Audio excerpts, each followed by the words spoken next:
Здравейте, казвам се Тиха Бончева и съм главен асистент доктор в катедрата по славянски литератури и в момента преподавам чешка и словашка литература.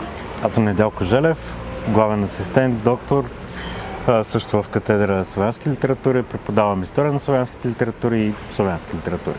Самия форум е изключително полезен както за преподаването на български като чужд, така и за всички изследователи в лингвистиката, литературознанието дори и в самите практически начини на преподаване на български език.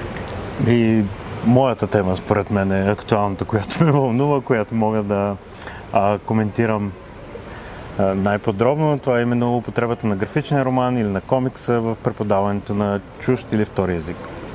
Актуалната тема не бих извела само една, те са няколко. Така залегнали въпрос за дескрипторите и обединяването всъщност на една единна система за изучаване на български език като чужд.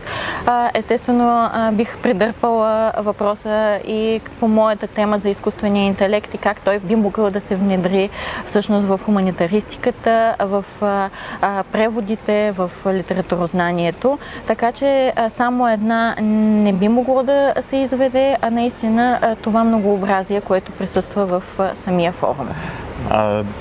Първо с отличната организация бих споменал, също така с широкия спектър от познания, които притежават колегите, които присъстват, с множеството интересни теми, с които се запознава, в които нямах знания до този момент, признавам. И общо взето това са основните моменти. Няколко ключови думи. Това е когнитивното мислене, взаимопомощта, която се предлага в изучаването на българския език и интерференцията.